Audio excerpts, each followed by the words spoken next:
ایک قسم کی پریشانی کا اظہار ہو رہا تھا، جیسے نئے مکان میں آ پہنچا ہے یا زندگی میں پہلی بار شراب سے مدہوش ہوا ہے، اور اب کچھ گھبرا کر اس نئے احساس کو اپنے اوپر حاوی ہونے دے رہا تھا۔ روشنی کی ایک موٹی سی لکیر مطالعے کے کمرے کی ایک دیوار پر اور کتابوں کی الماریوں پر پڑ رہی تھی۔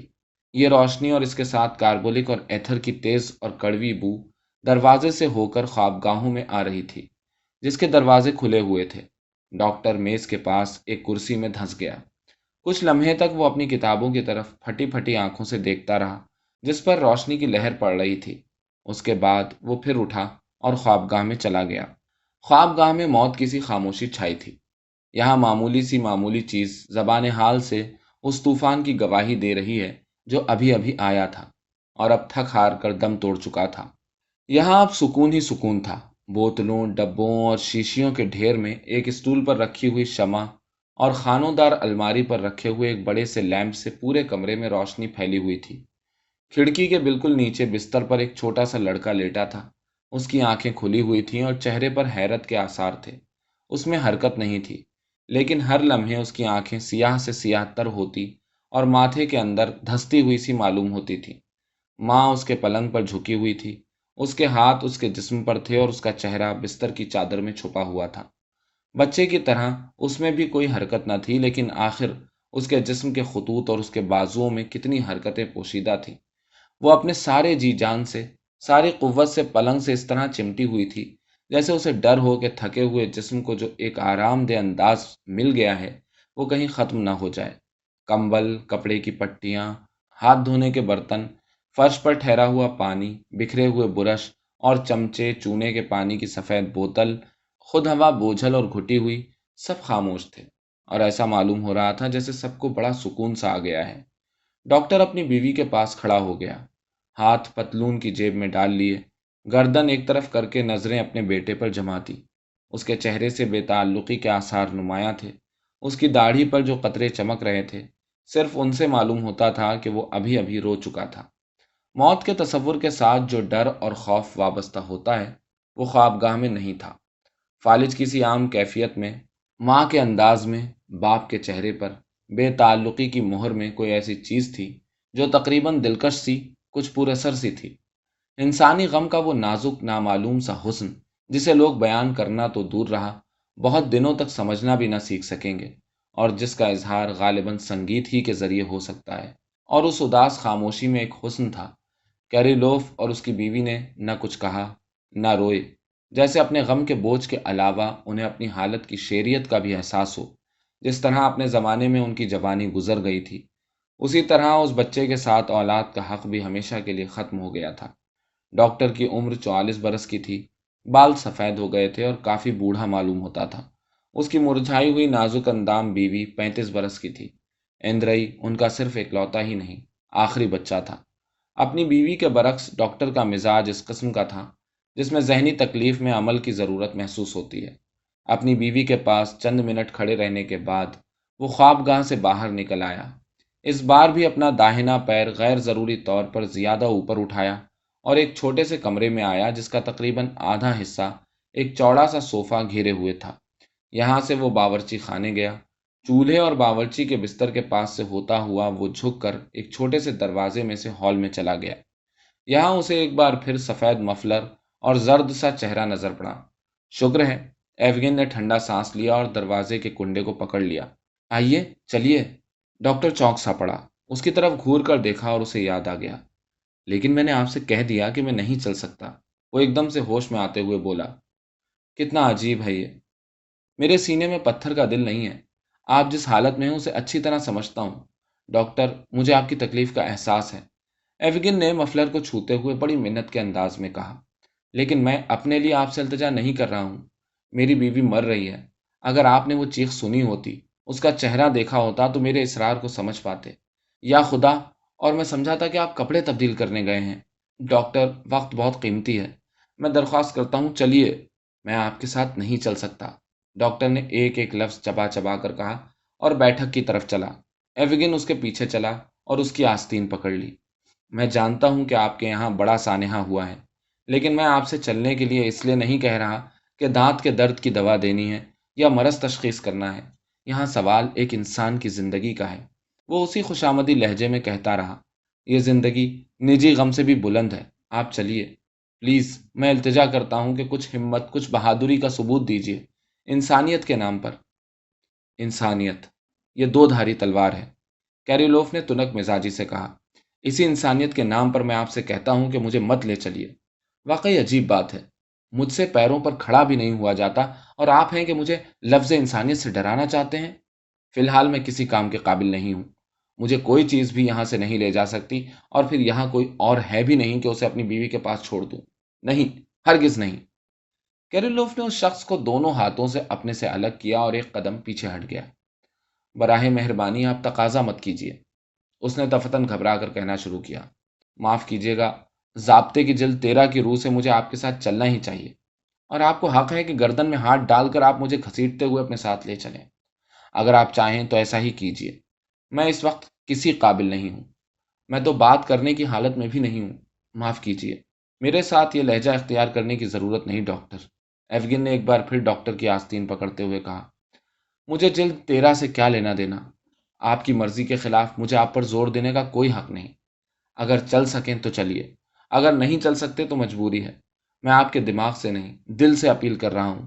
ایک نوجوان عورت مر رہی ہے، آپ کہتے ہیں کہ آپ کا بیٹا ابھی ابھی انتقال کر گیا، تو پھر دوسروں سے زیادہ آپ میری تکلیف کو سمجھ سکتے ہیں۔ ایوگن کی آواز جذبات کی وجہ سے بھرائی ہوئی تھی، اس کی آواز کی کپکپاہٹ میں اس کے الفاظ سے زیادہ دلکشی تھی۔ ایوگن میں خلوص تھا، لیکن عجیب بات یہ تھی کہ اس کے جملوں میں ایک سختی، ایک کٹھور پن، ایک غیر ضروری چمک سی محسوس ہوتی تھی، جیسے ڈاکٹر کے مکان کی فضا اور کہیں بہت دور مرتی ہوئی عورت دونوں کی توہین ہو رہی ہے۔ اسے خود بھی احساس تھا، اور اس ڈر سے کہ وہ اپنی بات سمجھا نہ پائے گا، اپنی آواز کو نرم اور دلکش بنانے کی وہ انتہائی کوشش کر رہا تھا کہ اس کا موقع پورا ہو جائے، اگر الفاظ کے ذریعے نہیں تو لہجے کے خلوص کے ذریعے ہی صحیح۔ کہا جا سکتا ہے کہ جملے چاہے کتنے ہی خوبصورت اور گہرے کیوں نہ ہوں، صرف بے تعلق انسان پر اثر کرتے ہیں، اور ضروری نہیں کہ ان لوگوں کو بھی ہمیشہ مطمئن کر سکیں جو مسرور یا غمگین ہیں۔ اسی لیے خوشی اور رنج کا اعلیٰ ترین اظہار زیادہ تر خاموشی ہے۔ محبت کرنے والے ایک دوسرے کو اس وقت زیادہ اچھی طرح سمجھ سکتے ہیں جب خاموش ہوں، اور کسی کی قبر پر جذباتی اور جوشیلی تقریر صرف باہر والوں پر اثر کرتی ہے، اور بیوہ اور بچوں کو بے اثر اور غیر ضروری معلوم ہوتی ہے۔ کیریلوف خاموش کھڑا رہا۔ جب ایوگن نے ڈاکٹر کے اعلیٰ فرائض، قربانی وغیرہ وغیرہ کے متعلق چند جملے اور کہے تو ڈاکٹر نے روکھے انداز میں پوچھا، جگہ بہت دور ہے؟ صرف 13-14 ورسٹ۔ میرے گھوڑے بہت اچھے ہیں ڈاکٹر، میں ایمان سے کہتا ہوں 1 گھنٹے کے اندر وہاں لے جا کر واپس لے آئیں گے، صرف 1 گھنٹہ۔ انسانیت اور ڈاکٹر کے فرائض کے متعلق الفاظ کے مقابلے میں آخری الفاظ ڈاکٹر کے لیے زیادہ اہم تھے۔ ایک لمحے تک سوچنے کے بعد اس نے ٹھنڈا سانس لیتے ہوئے کہا، اچھا تو چلیے۔ اب اس کے انداز میں مستعدی سی آ گئی تھی۔ تیز تیز قدموں سے وہ اپنے مطالعے کے کمرے میں گیا، اور چند منٹ بعد ایک لمبا سا فراک کوٹ پہنے ہوئے باہر آیا۔ خوش و خرم ایوگن چھوٹے چھوٹے لڑکھڑاتے قدموں سے اس کے ساتھ ہو لیا، کوٹ پہنانے میں اس کی مدد کی، اور اس کے ساتھ گھر سے باہر نکل گیا۔ باہر تاریکی تھی، لیکن ہال کی بنسبت زیادہ روشنی۔ تاریکی کے پس منظر میں ڈاکٹر کا خمیدہ سا جسم، اس کی پتلی سی داڑھی اور لمبی سی ناک بہت صاف طور پر نظر آ رہی تھی۔ ایوگن کے زرد چہرے کے علاوہ اس کا بڑا سا سر اور طالب علموں والی ٹوپی بھی نظر آ رہی تھی، جو اس کی چندیا کو بھی مشکل سے ڈھکے ہوئے تھی۔ مفلر صرف سامنے سے سفید نظر آ رہا تھا، پیچھے کی طرف اس کے لمبے بالوں نے اسے چھپا لیا تھا۔ یقین کیجیے، آپ کی فراخ دلی کا میں پوری طرح بدلہ چکا دوں گا۔ گاڑی میں ڈاکٹر کو بٹھاتے ہوئے وہ زیر لب بولا، اور پلک جھپکاتے ہی ہم لوگ وہاں پہنچ جائیں گے۔ اے بڑے میاں لوکا، جتنی تیزی سے ہو سکے چلو، بہت جلدی۔ گاڑی بان نے گاڑی تیز رفتاری سے چلا دی۔ پہلے وہ شفا خانے کے صحن سے ملی ہوئی بدقطع عمارتوں کی قطار کی طرف سے ہو کر گزرے۔ ساری عمارتوں میں اندھیرا تھا، صرف صحن کے پیچھے ایک کھڑکی میں سے آتی ہوئی روشنی کی ایک لکیر سامنے کے باغ میں پڑ رہی تھی، اور دوا خانے کی ایک عمارت کی آخری منزل کی 3 کھڑکیوں میں روشنی تھی، جن کے شیشے آس پاس کی فضا سے بھی زیادہ زرد معلوم ہو رہے تھے۔ اس کے بعد گاڑی گھٹا ٹوپ اندھیرے میں چلنے لگی۔ سیلن اور ککر متوں کی بو آنے لگی، اور پتوں کے کھڑکنے کی آواز سنائی دینے لگی۔ شاخوں پر بیٹھے ہوئے کوے پہیوں کے شور سے چونک پڑے اور خطرے سے ہوشیار ہونے کے انداز میں چیخنے لگے، جیسے انہیں معلوم تھا کہ ڈاکٹر کا بیٹا مر گیا ہے اور ایوگن کی بیوی بیمار ہے۔ لیکن جلدی ہی چھدرے چھدرے درخت اور پھر جھاڑیاں تیزی سے گزرنے لگی۔ ایک تالاب جس کی سطح پر گہرے تاریک سائے پڑ رہے تھے اداس اداس انداز میں چمک رہا تھا اور گاڑی کھلے میدان میں چلنے لگی۔ کووں کی کائیں کائیں مدھم پڑتی گئی اور جلدی ہی غائب ہو گئی۔ راستے بھر کیریلوف اور ایوگن نے مشکل سے کوئی بات کی۔ صرف ایک بار ایوگن ٹھنڈا سانس لیتے ہوئے بڑبڑایا، کتنی تکلیف دہ حالت ہے۔ اپنے عزیز ترین لوگوں سے بھی ہم اتنی محبت نہیں کرتے جتنی اس وقت کرتے ہیں جب ان سے چھوٹ جانے کا خطرہ ہو۔ اور جب دریا پار کرنے کے لیے گاڑی کی رفتار کچھ کم ہوئی تو کیریلوف دفتن چونک پڑا اور اپنی نشست پر بے چینی سی محسوس کرنے لگا، جیسے پانی کے اچھلنے سے ڈر گیا ہو۔ دیکھیے، مجھے جانے دیجیے، اس نے روحاں انداز سے کہا۔ میں آپ کے ہاں بعد میں آ جاؤں گا۔ میں صرف اپنے نائب کو اپنی بیوی کے پاس بھیجنا چاہتا ہوں۔ دیکھیے نا، وہ بالکل تنہا ہے۔ ایوگن کچھ نہ بولا۔ گاڑی نے جھونکا کھایا، پہیے پتھروں سے ٹکرائے اور پھر وہ ریتیلے کنارے پر آگے بڑھنے لگی۔ شدت تکلیف سے کیریلوف بے چین ہو اٹھا اور اپنے چاروں طرف دیکھنے لگا۔ اس کی پشت پر ستاروں کی مدھم روشنی میں سڑک اور دریا کے کنارے بید مجنوں نظر آ رہے تھے اور اندھیرے میں ڈوبتے جا رہے تھے۔ داہنی طرف وسیع میدان پھیلا ہوا تھا، آسمان کی طرح سپاٹ اور بے کنارہ۔ دور میدان میں کہیں کہیں ہلکی ہلکی روشنیاں نظر آ رہی تھیں، شاید کھادر کی دلدل کے اوپر۔ بائیں طرف سڑک کے متوازی ایک پہاڑی سلسلہ چلا گیا تھا جس پر جھاڑیاں پھیلی ہوئی تھیں اور اس کے اوپر بڑا سا سرخ ہلال ساکت و صامت تھا، کوہر سے کچھ کچھ چھپا ہوا، اور اس کے چاروں طرف ابر کے ٹکڑے تھے جو ایسا لگتا تھا کہ اسے ہر طرف سے دیکھ رہے ہیں اور اس کی نگہبانی کر رہے ہیں کہ کہیں چلا نہ جائے۔ ایسا معلوم ہوتا تھا کہ فطرت کی ایک ایک چیز پر مایوسی اور بیماری چھائی ہوئی ہے، ایک ایسی عورت کی طرح جس کی عزت برباد کی جا چکی ہو، جو ایک تاریک کمرے میں تنے تنہا ماضی کے متعلق نہ سوچنے کی کوشش کر رہی ہو۔ دھرتی کو بہار اور موسم گرما کی یادیں ستا رہی تھیں اور وہ بڑی مردہ دلی سے سرما کی ناگزیر آمد کا انتظار کر رہی تھی۔ جدھر بھی نظر پڑتی تھی فطرت ایک تاریک اتھاہ سرد غار کی طرح نظر آتی تھی، جس میں سے نہ تو کیریلوف اور ایوگن اور نہ سرخ ہلال کبھی باہر نکل سکتے تھے۔ گاڑی اپنی منزل سے جتنی نزدیک ہوتی گئی، ایوگن کی بے قراری میں بھی اضافہ ہوتا گیا۔ وہ بے چین ہو اٹھتا، کھڑا ہوتا اور گاڑی بان کے سر کے اوپر سے آگے کی طرف دیکھنے لگتا، اور جب آخرکار گاڑی ایک سائبان میں آ کر رکی جس میں بڑی خوبصورتی سے دھاری دار کینوس کا پردہ ڈالا گیا تھا اور اس نے دوسری منزل کی کھڑکیوں سے آتی ہوئی روشنی دیکھی تو سانس تیز ہو گئی۔ اگر کچھ ہو گیا تو میں برداشت نہ کر پاؤں گا، اس نے ڈاکٹر کے ساتھ ہال میں جاتے ہوئے بے قراری سے اپنے ہاتھ مل کر کہا۔ لیکن ہنگامے کی کوئی آواز نہیں آ رہی، اس لیے اب تک سب کچھ ٹھیک ہی ہوگا، اس نے خاموش فضا میں کان لگا کر سنتے ہوئے کہا۔ ہال میں نہ تو کوئی آواز تھی، نہ قدموں کی چاپ، اور ایسا لگتا تھا کہ تیز روشنیوں کے باوجود سارا مکان محو خواب ہے۔ اب ڈاکٹر اور ایوگن جو اس وقت اندھیرے میں تھے ایک دوسرے کو ٹھیک سے دیکھ سکتے تھے۔ ڈاکٹر کا قد لمبا تھا، کاندھے جھکے ہوئے تھے اور وہ بے سلیقہ انداز سے کپڑے پہنے ہوئے تھا۔ وہ قبول صورت نہیں تھا، اس کے موٹے تقریباً حبشیوں جیسے ہونٹ، نوکدار ناک اور پھیکی پھیکی غیر متعلقہ نگاہ میں کوئی ایسی چیز تھی جس میں ناگوار قسم کی درشتی، سرد موہری اور سختی پائی جاتی تھی۔ بغیر کنگھی کیے ہوئے بال، اندر کی طرف دھسی ہوئی کنپٹیاں، لمبی پتلی سی داڑھی کی قبل از وقت سفیدی اور اس میں سے کہیں کہیں جھانکتی ہوئی ٹھوڑی، جلد کا بے آب پیلا پن، انداز کی لاپرواہی اور بھونڈا پن، یہ سب چیزیں اس کی مسلسل محرومیوں، مایوسیوں، زندگی سے تھکن، لوگوں سے دلچسپی نہ رکھنے کی غمازی کرتی تھی۔ اس کی جذبات سے عاری شخصیت کو دیکھ کر گمان بھی نہ ہو سکتا تھا کہ اس شخص کی ایک بیوی ہے اور یہ ایک بچے کے لیے رو بھی سکتا ہے۔ ایوگن میں اس سے مختلف بات تھی۔ وہ گتھے ہوئے جسم کا ہٹا کٹا خوبرو شخص تھا، بڑا سا سر، واضح اور ابھرے ابھرے خطوط، جدید ترین فیشن کے مطابق بہت بڑھیا کپڑے، اس کے انداز، اس کے چست فراک کوٹ، اس کے بالوں کے انداز اور اس کے چہرے سے ایک قسم کی نوابی اکثر ظاہر ہوتی تھی۔ وہ چلتا تو سر اٹھا کر اور سینہ خوب تان کر، اور باتیں کرتا تو بہت باریک آواز میں، اور جس طرح اپنا مفلر اتارتا اور اپنے بال ٹھیک کرتا اس میں کچھ کچھ نسوانی ادا ہوتی۔ یہاں تک کہ بڑا کوٹ اتارتے وقت اس کا رنگ جس طرح پیلا پڑ گیا اور سیڑھیوں کی طرف جیسے بچوں کی طرح خوف سے اس نے دیکھا، اسے بھی عام تاثر خراب نہیں ہوا، اور نہ اس کی پوری شخصیت سے، جو اچھے کھاتے پیتے انسان ہونے، اچھی صحت اور خود اعتمادی رکھنے کا انداز ہوتا تھا، وہ زائل ہوا۔ نہ کوئی نظر آتا ہے نہ آواز آتی ہے، اس نے سیڑھیوں پر چڑھتے ہوئے کہا، اور کوئی ہنگامہ بھی نہیں ہے۔ امید رکھنی چاہیے کہ… ہال میں ڈاکٹر کو ساتھ لیے ہوئے وہ ایک بڑے سے کمرے میں پہنچا جس میں ایک بڑے سے پیانو کا سیاہ سا سایہ منڈلا رہا تھا، اور چھت پر ایک جھاڑ لٹک رہا تھا جس کے ارد گرد ایک ڈھیلا سا سفید غلاف تھا۔ اس کمرے سے ہو کر وہ لوگ ایک چھوٹے سے دیوان خانے میں پہنچے جو بڑا آرام دہ اور خوشگوار سا تھا، اور جس میں ایک طرح کی گلابی شفق سی پھولی ہوئی تھی۔ یہاں بیٹھ جائیے ڈاکٹر، اور انتظار کیجیے، ایوگن بولا۔ میں ابھی 1 منٹ میں آیا، جا کر بتاتا ہوں کہ آپ آ گئے ہیں۔ کیریلوف تنے تنہا رہ گیا۔ دیوان خانے کی آراستگی، خوشگوار سا دھندلکا، ایک اجنبی غیر مانوس سے مکان میں خود اس کی موجودگی، جو بذات خود ایک عجیب و غریب چیز تھی، اس پر ذرہ برابر اثر انداز ہوتی ہوئی نہ معلوم ہوتی تھی۔ وہ ایک آرام کرسی پر بیٹھ گیا اور اپنی کاربولک لگی ہوئی انگلیوں کو دیکھنے لگا۔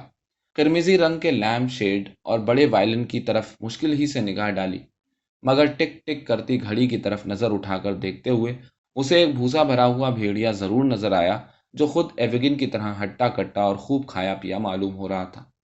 ہر طرف خاموشی تھی۔ بہت دور ایک دوسرے کمرے میں کسی کے منہ سے زور سے ایک آہ نکلی، ایک شیشے کا دروازہ، شاید کپڑے کی الماری کا دروازہ، دھڑ سے ہوا، اور ایک بار پھر ہر طرف خاموشی چھا گئی۔ 5 1 منٹ بعد کیریلوف نے اپنے ہاتھوں سے نظریں اٹھائیں اور اس دروازے کی طرف دیکھنے لگا جس سے ایوگن غائب ہو گیا تھا۔ ایوگن دروازے پر کھڑا ہوا تھا، لیکن اب وہ نہیں تھا جو کمرے سے باہر گیا تھا۔ اس کی تر و تازگی اور ستھرا سا بانک پن اس کا ساتھ چھوڑ چکا تھا۔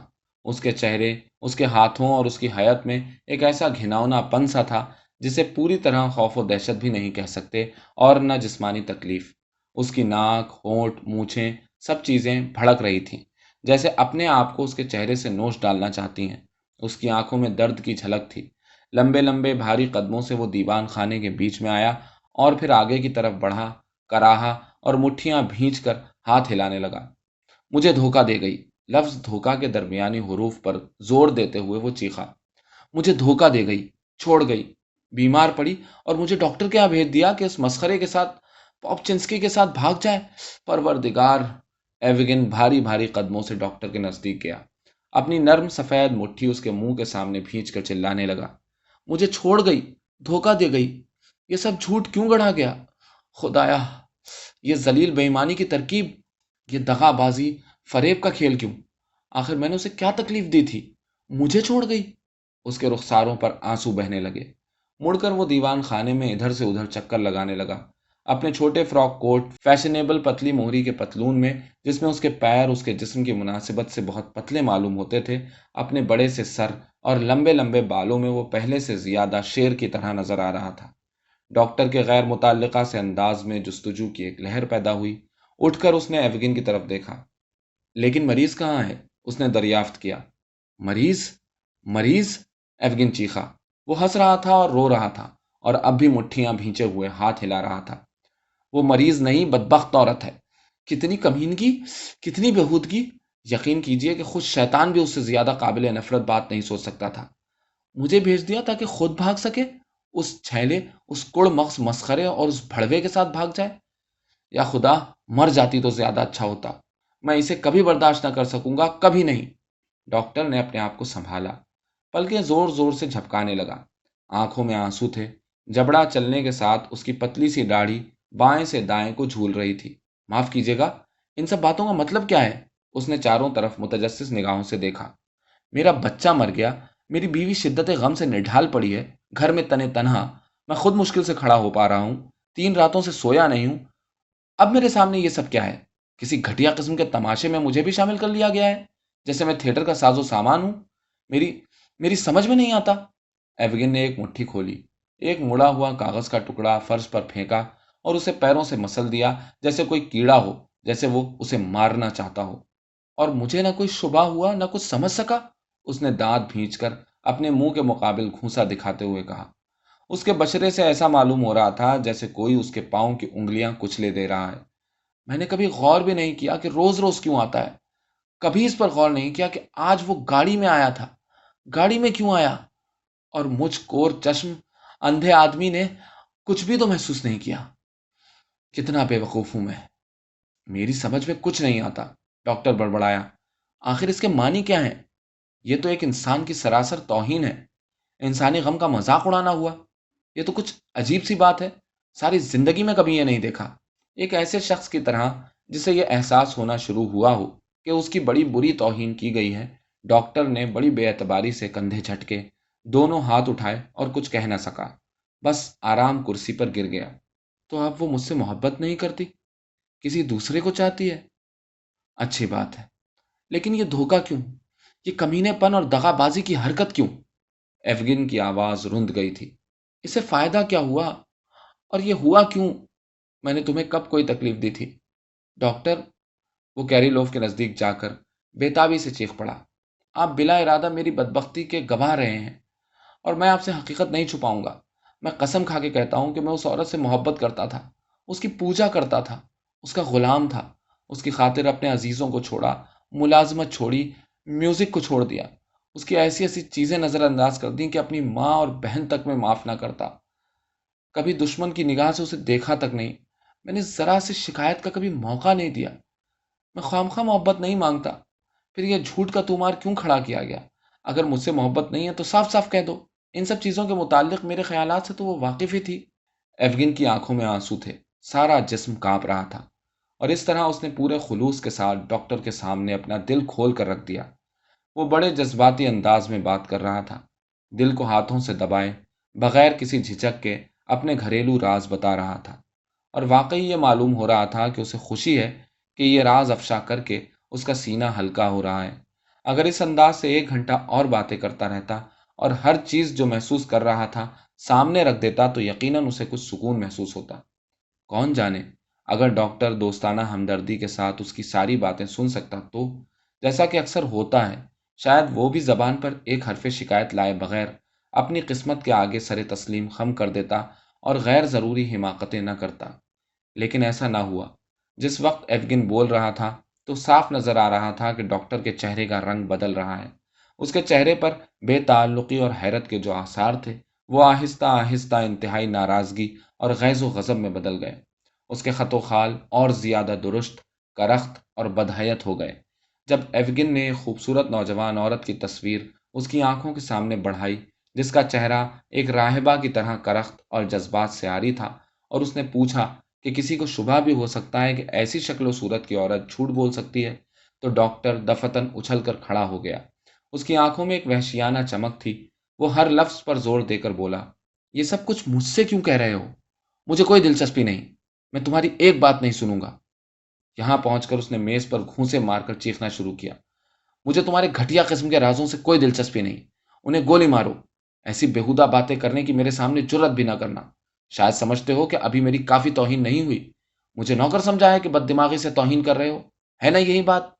ایفگن پھر کیریلوف کے پاس سے پیچھے ہٹ گیا اور حیرت سے اس کی طرف دیکھنے لگا۔ مجھے تم یہاں کس لیے لائے تھے؟ ڈاکٹر کہتا رہا۔ اس کی داڑھی ہل رہی تھی۔